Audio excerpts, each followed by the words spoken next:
ကိုကြီးမ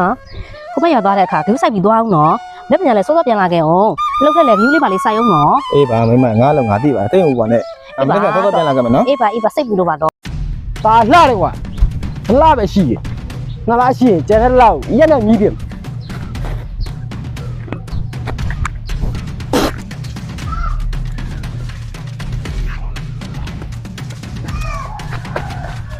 ဟာ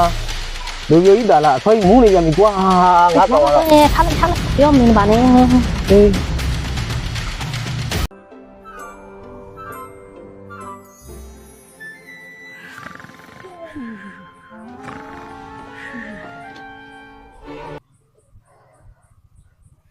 ဟဲ့ကိုကြီးမောင်ရှင်ပြောတော့နတ်မပြန်ပါဆို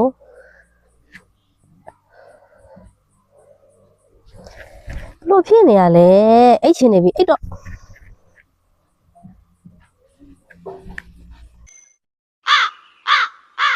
ကလုံးသေး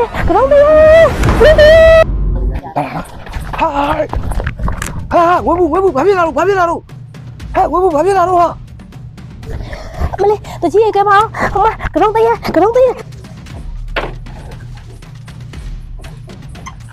တကြီးလောက်ပါဦးတကြီးရဲ့ဟိုမကလုံးသေးငွေဘူးကြောက်ရလဲဘာတွေနေပြောနေတာတော့ တကယ်တကြီးရဲ့မကလုံးသေးမှာဖုန်းနေမှာပဲ ကဲအဲ့ဒါဆိုလဲထားလိုက်တော့နေကအပြိုးကြီးမိုက်ရေကိုညသွားအေးဟဲ့ဆွေတို့ရပါတော်ဒီပါလေနေကငွေဘူးယောက်ျားနေမဟုတ်နေကဟိုဘက်ရောမှာတော့ခေါ်ခဲ့ကျန်တဲ့ကိစ္စငါမနဲ့ကြမှာကြည့်ရှင်းမယ်ဟုတ်ပါကဲမင်းတို့လည်းပြန်ကြတော့ကဲမရှင်းတာပါရှိတယ် အာဒီကဘာပြောသေးဘူးဗျာ အေးဘာမှမပြောရသေးတာကွာမင်းတို့ကိစ္စတွေရှင်းခဲ့ပြီလားလို့မေးတာဒါနဲ့လူဆုံးပြီလား အစုံလာထဲကိုပိုးနေသေးတယ် ဒါနဲ့ငိမ့်မောင်သွားခေါ်ခိုင်းတဲ့ရွှေတိုးတယောက်ကောပြန်မရောက်သေးဘူးလား ဟုတ်တယ်ဒီကြီးပြန်မရောက်သေးဘူး ဒီကောင်ကွာခိုင်းလိုက်တဲ့နေရာကိုတန်းမမသွားဘူးဘယ်တဝေထိုးနေတယ်မသိဘူး ဒါနဲ့ဒီကြီးကျွန်တော်တို့ရွှေတို့ကြောင့်လေးပြောပြပါလားဗျာ အေးကွာရွှေတိုးကြောင်ပြောရမယ်ဆိုရင်တော့ရွှေတိုးကတိတ်တနာဖို့ကောင်းတာရွှေတိုးသူ့မိဖုရားတွေကတော့သူရွယ်မရောက်ခင်ကတည်းကနေပြီးတော့လက်ရက်စင်းနဲ့6ကိုညှောင်စုဂျုံဝါနဲ့ကောက်စီးမိခိုင်မှုဝင်ဒေါက်တာရန်ကူးနဲ့တွေ့တော့စိမထိုးခါရအိမ်မနေနဲ့ခြေထောင်နဲ့မွေဝဲကအားလို့အော်မကြံဦးရှိသေးတဲ့နောက်ဖေးကမိဖို့ချောင်းလေးမီးလောင်အိမ်နရံကနေမီးကူးမီးလောင်အပြာကျအယိုးပါပြန်မရလို့ရှောရှူတက်တောင်တက်တာနဲ့တိတ်ဆုံးသွားခဲ့တာကွာရွှေတို့အမေနဲ့ငါနဲ့ကငငယ်ကဘာညာဖြစ်ခဲ့တော့ငါပဲခေါ်ယူမွေးစားထားတာပေါ့ကွာဒီကောင်ကထိုင်းရတော့အလွန်ကြိုက်တာကွာရွာထဲမှာဆိုလဲတာရေးနာရေးမှန်သမျှမငီးမညူမခိုးမကဖက်နဲ့လှုပ်ပြီးရှာတယ်ဒီရွာလုံးကလည်းသူ့ကိုချစ်ကြခင်ကြတယ်ပေါ့ကွာရုပ်ရည်လေးကလည်းအတော်အသင်လေးရှိတယ်ဆိုတော့ပြိုတိုင်းကြိုက်တဲ့နှင်းစီကိုင်လေးဖြစ်နေတာပေါ့တခုတော့ရှိတယ်ကွာခိုင်းသမျှလှုပ်ပြီးမဲ့လို့လှုပ်တာလေးလွဲနေတာလွဲလို့ပေါ့ဟဲ့ရွှေတို့ရပါဟိုဘက်ရွာကိုဆရာဝန်တော့ပြင်စမ်းကွာဟာအဖဘာဖြစ်လို့တော့ဟာငါဖြစ်တာမဟုတ်ဘူးကွာအေးရနွားကြီးအစာမစားစီးမသွားနဲ့တမိုင်းတူဖြစ်နေလို့ကွာဟောနှုတ်သိပါဘူးအဖများခွာနာရှာနာဖြစ်နေလားလို့အေးလေကွာရာသီဥတုကအကူပြောင်းဆိုတော့ဒီကောင်ဘာတွေပြောနေပါလဲကွာရှာမရှိနဲ့တော့ဆရာဝန်တော့ပြင်စမ်းဟုတ်အဲ့ဒါအခုသွားလိုက်မယ်နော်ဟုတ်ပြီဟုတ်က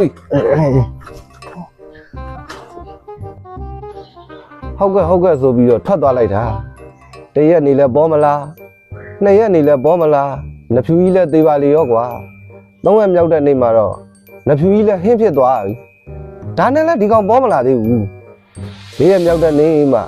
ပြန်လာတော့တယ်ငါမှတော့စိတ်ပူလိုက်ရတာမိမပဲခိုးပြေးသလိုလိုတခုခုပဲဖြစ်နေသလိုလိုနဲ့စိုးရင်စိတ်နဲ့လိုက်ရှာလိုက်ရတာကွာ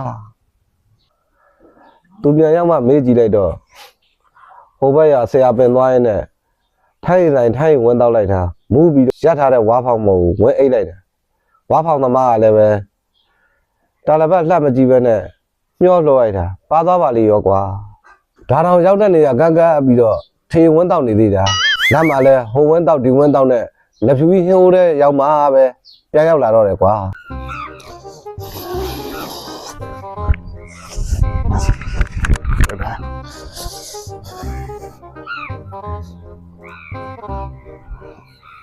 ဘာကျွန်တော်တော့ခဏသွားလိုက်အောင် ဟဲ့ရွှေတို့မင်းမသွားဘူးဒီမှာတရွာလုံးအစည်းအဝေးခေါ်ထားအလကားခေါ်ထားတာမဟုတ်ဘူးကွာမင်းညာငွေဘူးအပုတ်ခံရတဲ့ကိစ္စကိုတိုင်မင်ဆွေးနွေးမလို့ခေါ်ထားတာ ဟိုတော့တကြီးကလည်းကြောက်ရကြမှတ်လို့အပုတ်ခံတာပါတော့ ဘာကွာကောင်မငွေဘူးနေငါမရှိတော့ဘယ်လင်ငယ်နဲ့အပုတ်ခံနေရတော့ ဘာရှင်ကိုကြီးမရှင်နဲ့စညာကြတဲ့ကြောက်ဘသူပုတ်ထမခံခဲ့တာမဟုတ်ဘူးရှင်ကျမကဘလို့တန်းတန်းမျက်မှတ်နေလဲ ဟမ်ကောင်မ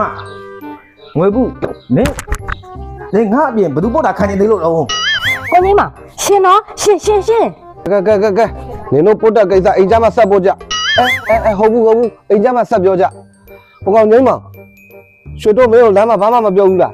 ဘာမှပြောဘူးလေဗျာတကြီးခေါ်ခိုင်းတယ်ဆိုကြုတ်တန်းပြန်လာတာ အာဒီကောင်ကွာတော်တော်ခက်တဲ့ကောင်ကဲငါပဲပြောမယ်ထိုင်ဒီလိုကွာမင်းညာ Banyak dah apa sih kau melalik biar kau kuat dong. ဒါပဲငိမ့်မောင်ရှင်းမလား ဟောဟုတ်ရှင်းပါပြီ မင်းညာကိစ္စကိုယုံတဲ့လူရှိတယ်လို့မယုံတဲ့လူလည်းရှိတယ်ယုံသည်ဖြစ်စေမယုံသည်ဖြစ်စေတည2ည3 4 5ည6ည9ညလောက်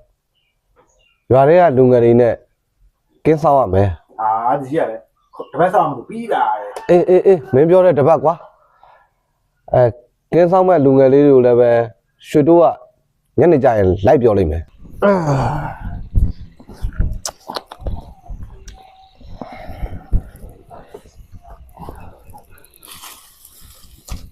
ဒီ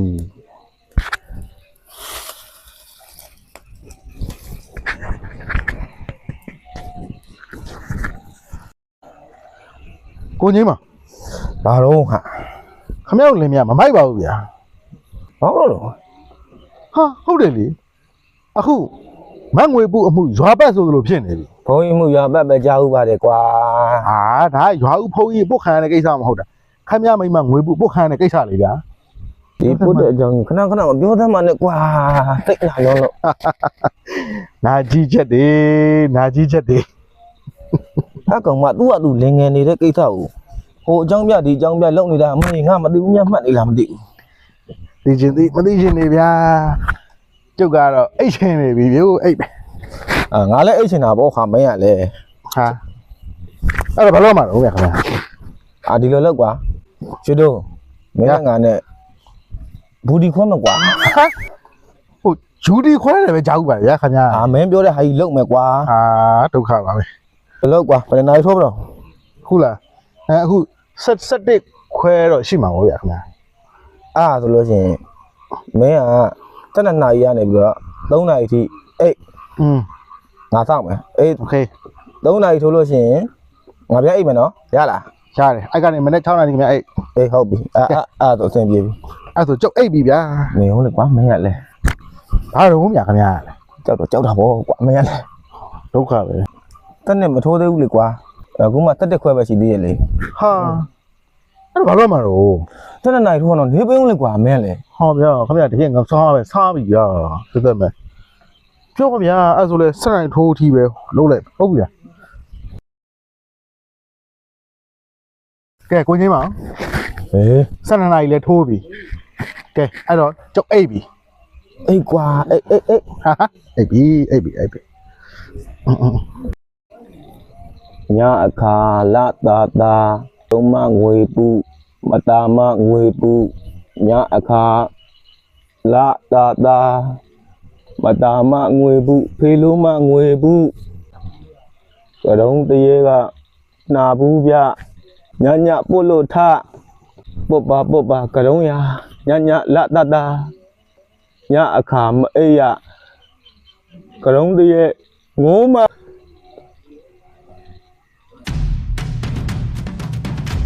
ဟာဟာ ကျွေးတို့ ကျွေးတော့ထားအောင်ဟာ ဘာတော့မြန်လားဘာတော့ ခိုးမဟာလို့ ဘာဟိုမှာတော့ ထားအောင်ခိုးမ ဒီကငါဖားကွာငါအိမ်အောင်ဟုတ်တယ်လား ခိုးမဟာခိုးမလို့ ဘာမှာတော့လို့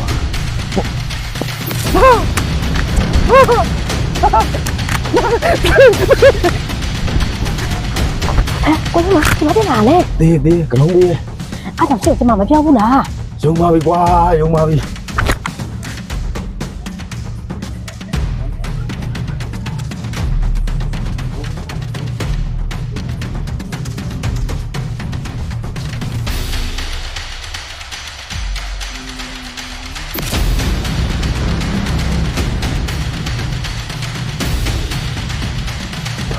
ဘာလဲကလုံးလေးရဲ့ ကဲညအကိစ္စကိုတော့တရားလုံးလည်းသိကြပြီထင်ပါတယ်ကျုပ်တို့တရားလုံးလည်းပဲ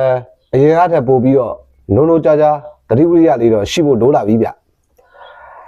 ဒီကိစ္စကိုဖြေရှင်းဖို့အတွက်ကပရလောကနာနာဘဝတွေကိုနိုင်တဲ့ဟိုဘက်ရွာတရေဖန်းနဲ့ကိုပန်းဖြူကျုပ်တို့ရွာကိုပြင်ဖို့တော့လိုပြီဗျဒီကိစ္စကိုတော့ရွှေတို့ ဗျာပါ မင်းမနေ့ပြန်မနေ့ကိုပန်းဖြူရွာကိုပြင်ခဲ့ကွာ ဟုတ်ပါယောကိုခင်မကိုခင်မ ဗျာလာပြီ ကိုခင်မရှိလားမသိဘူး ယူဗျပြောသက်သွားတယ်တပည့်လောက်ကြံမပြောတယ် ကျွန်တော်ဟိုဘက်ရွာတကြီးရဲ့သားကိုရွှေတိုးပါဒီရွာမှာတရေဖန်းနဲ့ကိုပန်းပြူရှိရဆိုတာကြားလို့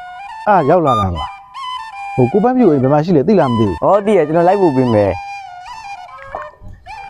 ယိုကိုပန်းဖြူသူလက်ကွာ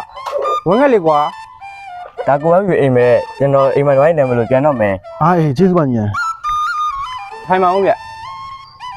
အဲ့နဲ့ဒီအမှမြင်ဘူးသူပဲနော် ဟုတ်ပါတယ်ကျွန်တော်ဟိုဘက်ရွာတကြီးသားကိုရွှေတိုးပါ အပြည့်ရဝမ်းသာပါအဲ့လိုင်းကိစ္စဆိုပါအောင် လိုင်းကိစ္စတော့ဒီလိုပါအခုတလောထူးဆန်းတဲ့ကိစ္စတွေခဏဖြစ်နေတာဒါကြောင့်မလို့ကိုပန်းဖြူကျွန်တော်အားကိုးတကြီးနဲ့လာပင့်တာပါ အော်ဒီလိုလားကောင်းပါပြီဗျာလားကျွန်တော်လိုက်ခဲ့ပါမယ်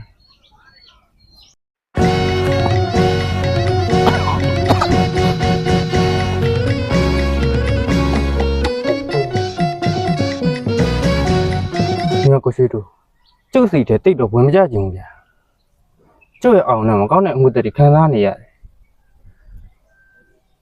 ကဲဒီတော့ဒီလိုလုပ်ဗျာကျုပ်ခင်ဗျားရင်ရောက်ရင်ကျွန်တော်လိုအပ်တဲ့ပစ္စည်းပြောမယ်ကျွန်တော်အဲ့လေးတခုတော့ကူညီပေး ဟုတ်ကဲ့ပါကိုစိတ်ချပါကျွန်တော်လုံးပေးပါမယ်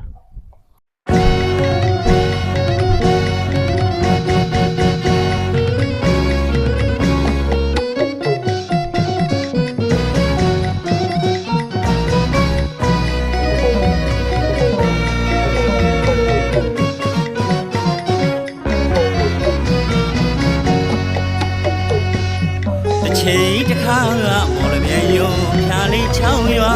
အဘာဝတော်ဟန်အတွေ့အကြုံပြန်ပြောရတာကဝေးပညာတကျွမ်းနေတို့သိညုံနေတာဘာဝတော်ဟန်တို့ပညာပြန်ရ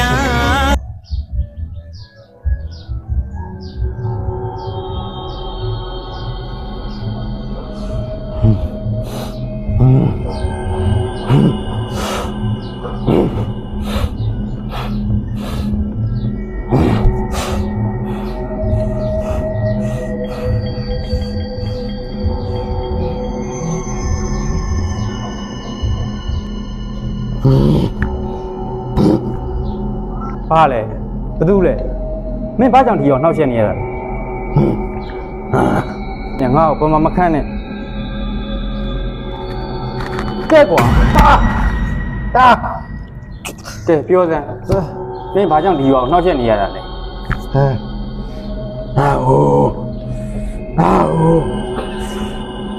ခေါ်လာလား ဘာမင်းကိုခေါ်လာဟဲ့လား ဟုတ်တယ် ဘယ်ကခေါ်လာလဲငါ့ကိုညာမကျန်းနဲ့တော့ဘယ်ကခေါ်လာလဲ အနောက်ပဲတော်ရဟာ ငါ့ကိုမှန်ပြောမင်းလိမ့်မဲမကျန်းနဲ့ ဟဲ့ဦးမလဲဦး ကဲကောင်းပြီမင်းကိုခေါ်လာလို့ဒီလိုကြားထဲမှာရှိလား ရှိတယ် ရှိရဆိုရင်ငါ့ကိုလည်းညှို့ထိုးပြ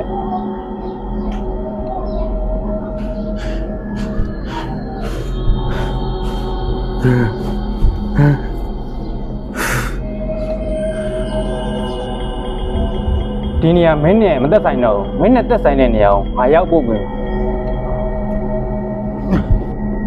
ကဲကိုကြီးမောင်ဆိုရလို့ရှေးလေးကိုကြွားခဲ့ပါကိုကြီးမောင်ခင်ဗျဘာလို့လုပ်လဲ ကျုံအားလုံးလုပ်ပါတယ်တစ်ပေါင်ထိုးတယ်ထင်းခုတ်တယ်ဝါကုတ်တယ်လဲဆောင်တယ်စင်းငါလုပ်တယ် ကဲကျုပ်ပဲမေးတော့ကိုကြီးမောင်တော်တဲ့ဘာကြီးတွားတတ်သလား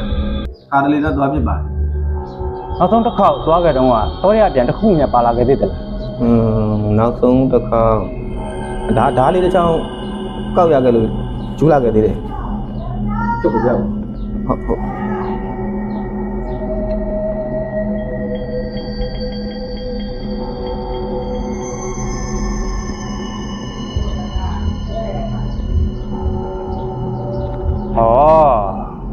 ပြဿနာဒီမှာဗျကဲဒီတော့ကျုပ်သိမ်းသွားလိုက်မယ်ခင်ဗျားတို့ဒီနေ့ကစပြီးခင်ဗျားတို့တွေ့ရအောင်အေဂျင့်တရားသွားပြီလို့သာမှတ်လိုက်ပါပြီတော့ ကျုပ်တို့ရွာလေးလည်းပဲခုမှပဲအေးချမ်းတာရသွားတော့တယ်ကိုကြီးမောင်ကြီး ဥပ္ပကြီးဟာဘူးမပဲငင်းချမ်းလေးနေရတော့တယ် ဒီရွယ်လှလှတို့ရွယ်ကျမတို့ရွယ်ဒီစေကြုံ9နှစ်ပတ်လေချင်းကျက်တဲ့ရွယ်ညဉ့်နဲ့ရွယ်ပါတဲ့အပြူလီဆိုတာပြူလီပြုံမဆက်ဆက်ပြခိုကြတယ်ကွယ်တကယ်ကိုသားလာဘာတော့ဘယ်သားလာလေတို့နာမည်လှလှလီဟာညပြတကယ်